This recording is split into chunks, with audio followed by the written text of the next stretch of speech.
Objektnummer SCP-041-DE. Klassifizierung sicher. Sicherheitsmaßnahmen. Seiner vergleichsweise gutartigen Natur, aber großen Missbrauchspotentials wegen, muss SCP-041-DE in einer Standard-Isolierzelle, Raum 1, für Humanoide untergebracht werden. Diese Zelle, Raum 1, ist über eine Schleuse von dem umgebenden und ebenfalls über eine Schleuse zugänglichen Raum 2 aus zugänglich. Raum 1 und dessen Zugangsschleuse sind mit Schalldämmung nach Vorschrift 28c versehen, Raum 2 und dessen Zugangsschleuse mit Schallisolierung der Güteklasse B.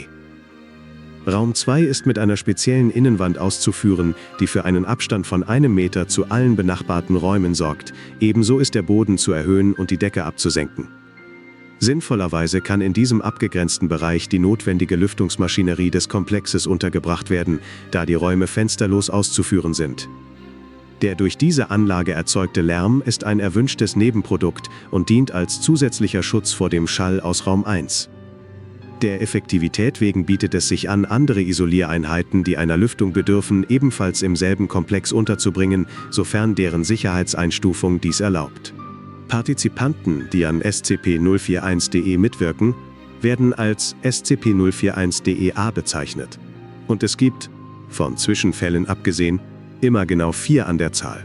SCP-041-DE-A verliert durch Beendigung der Partizipation ihren Status als SCP-041-DE-A, da alle anomalen Effekte nach einer variablen, aber unkompliziert bestimmbaren Zeitspanne vollständig abklingen. SCP-041-DE-A haben sich in Raum 1 aufzuhalten. Außerdem darf der Raum nur betreten werden, wenn die entsprechende Person selbst partizipieren will, also selbst als SCP-041-DE-A tätig wird. Ansonsten ist ausschließlich Forschungspersonal mit einer Freigabe von mindestens Level 2 in den Raum zugelassen.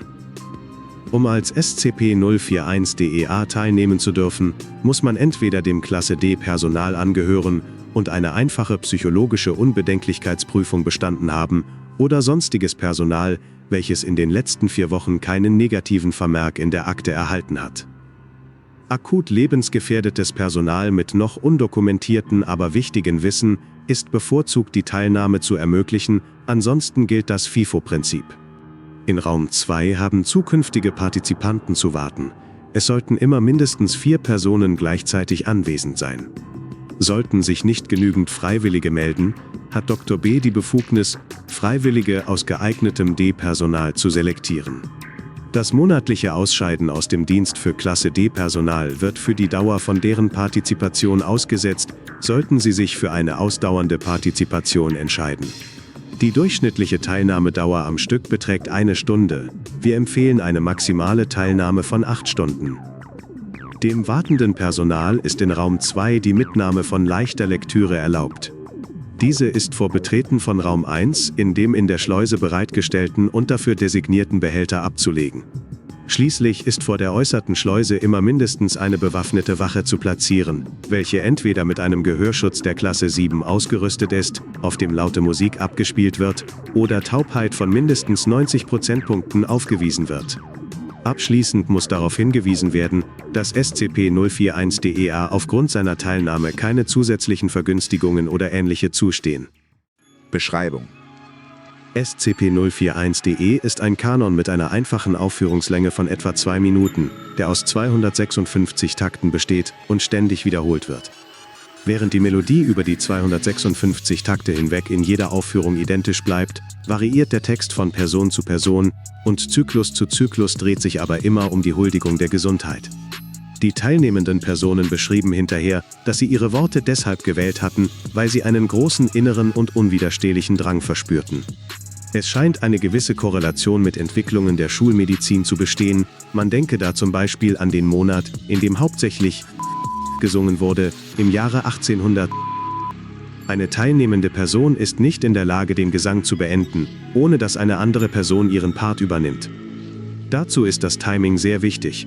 Der übernehmende Sänger muss genau dann, mit einer leichten Abweichung von maximal halber Taktlänge einsetzen, wenn SCP-041-DE-A gerade wieder den Anfang des Kanons erreicht hat. Gelingt das Timing, dann kann der vorherige SCP-041-DE-A aufhören zu singen und verliert dadurch seinen temporären Status.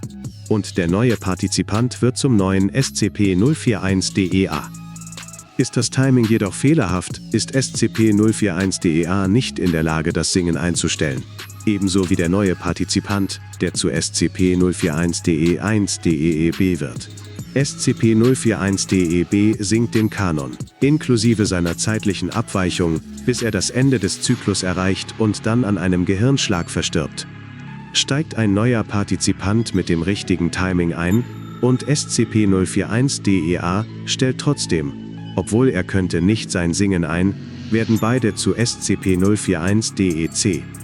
SCP-041-DEC singen bis zum Ende des Zyklus. Ist dieser erreicht, wird einer von beiden zufällig als rechtmäßiger SCP-041-DEA erwählt, während der übergebliebene SCP-041-DEC an einem Gehirnschlag verstirbt. Partizipanten müssen, um einsteigen zu können, den Gesang von SCP-041-DEA wahrnehmen können, mindestens von dem Teilnehmer, den sie ersetzen wollen. Den Kanon außerhalb der Hörweite von SCP-041-DE zu singen, bewirkt nach dem bisherigen Untersuchungsstand nichts. SCP-041-DE hat auf SCP-041-DE A bis C einen anomalen Effekt. Während des Singens des ersten Zyklus werden sämtliche körperlichen Verletzungen und Krankheiten geheilt, ebenso wie fast alle psychischen Störungen. Dokument 8/12a. Verschiedene Zustände und erzeugte Wirkung des Kanon. Partizipant: gewöhnlicher Bienenstichwirkung. Schwellung und Schmerzen verschwinden innerhalb von 2 Minuten. Eine Probe kann kein Gift nachweisen. Nach Ablauf der Wirkdauer ist Gift wieder nachweisbar. Partizipant: akute Messerwunde, Messer entfernt. Wirkung: Wunde schließt sich. Partizipant: akute Messerwunde, Messer stecken gelassen. Wirkung: Wunde schließt sich und drückt das Messer heraus. Nach Ablauf der Wirkdauer sprießt ein neues Messer. Das Originalmesser hingegen zerfiel zu Staub. Partizipant: Kaphausen-Syndrom-Wirkung. Partizipant freut sich, dass Doppelgänger durch Originale ersetzt wurden. Partizipant: dissoziative Persönlichkeitsstörung.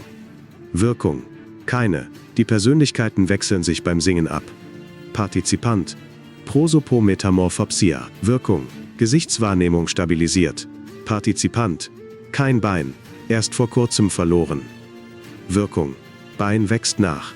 Partizipant: kein Arm, Körperintegritätsidentitätsstörung. Wirkung: Arm wächst nicht nach. Patient fühlt sich vollständig Partizipant. Sollte SCP-055 inspizieren. Wirkung: hat keine Ahnung, was wir meinen. Partizipant: Amnesikum Klasse A eingenommen. Wirkung: kann man vergessen. Dieser Zustand bleibt auch nach Beendigen der Partizipation bestehen, und zwar für eine Zeitdauer, die äquivalent ist zur Hälfte der bisherigen Teilnahmezeit. Sobald diese Wirkdauer abgelaufen ist, kehren sämtliche medizinischen Probleme binnen 2 Minuten wieder zurück. Dies kann nur unterbunden werden, indem vorher wieder partizipiert wird, wobei die Restzeit sich zu kumulieren scheint. Wird SCP-041-DEA während der Aufführung verletzt, heilen sich die Wunden während des laufenden Zyklus sofort und erscheinen zusammen mit allen alten Gebrechen nach Ablauf der Wirkungsdauer wieder. Ist die Verletzung dermaßen schwerwiegend, dass SCP-041-DEA vor Ende des Zyklus stirbt, springt SCP-041-DE sofort auf die räumlich nächstgelegene Person über, die noch kein SCP-041-DEA ist. Der neue SCP-041-DEA setzt automatisch an genau der Stelle ein. Die heilenden Eigenschaften von SCP-041-DE haben keine Einschränkung. Verletzungen, die eigentlich durch das Singen entstehen müssten, wie ein rauer Hals, treten erst nach Ablauf der Wirkdauer auf. Es scheint sich bei Leuten, die mehr als 48 Stunden in der Woche SCP-041-DEA sind, mit höherer Wahrscheinlichkeit eine Depression oder psychische Abhängigkeit von SCP-041-DE zu entwickeln. Wenn SCP-041-DEA eine Sekunde von der Melodie abweicht, verspürt SCP-041-DEA für die restliche Wirkdauer einen leichten Schmerz. Dieser Schmerz wird graduell mit jedem Fehler stärker, weswegen SCP-041-DE sich nicht als eine Art Schutzschild für Gefahrenlagen eignet, da die Partizipanten sich zu sehr auf das Singen konzentrieren müssen. Aufnahmen von SCP-041-DE scheinen keine besonderen Wirkungen auf Rezipienten zu haben, abgesehen von einer signifikant erhöhten Wahrscheinlichkeit, zu einem Ohrwurm zu werden, obwohl die Melodie von den meisten als nervtötend empfunden wird.